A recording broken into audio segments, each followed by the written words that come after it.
Now, a think tank which campaigns for lower taxes has developed an app which puts local councils in the spotlight. The Taxpayers Alliance says its new app, which pulls together different set of data on council spending, will help people in England see what's happened to their council tax bills over the past 20 years, or how much the head of their council is paid. Some local authorities have welcomed the idea, but not everyone is convinced it gives a full and fair picture. Ellie Price reports. Ever thought, gosh, I wonder what the council tax history is in this borough? Or, what are councillors' allowances in this local authority?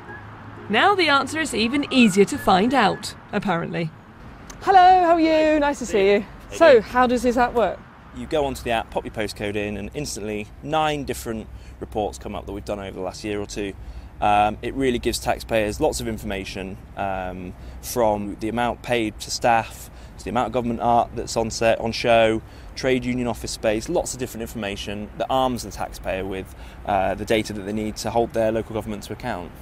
This is all information that is already available though, isn't it? A lot of them make the data available. What they don't do is make it easy to digest for taxpayers. So I think the problem is that you'd have to go on, download the spreadsheets, download all the PDFs, try and look through them all to see the information that you need. So what we wanted to do was make it as simple as possible for taxpayers to be able to grab the data that they need instantly.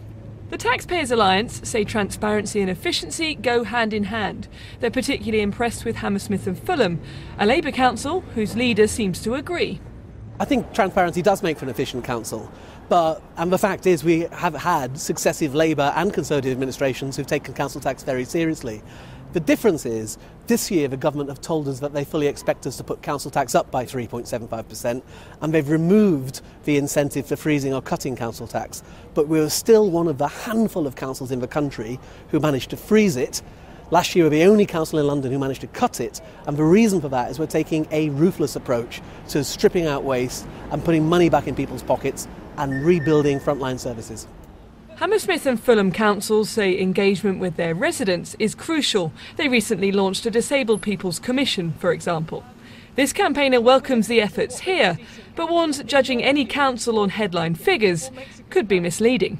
If you're in a low council tax local authority, if behind that there's huge cuts and a desert of services, then a low council tax isn't the be-all and end-all of the information that local residents want to know.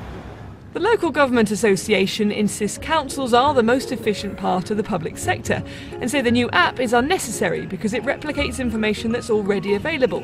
But if you do want to have a look, your TPA is ready for download today.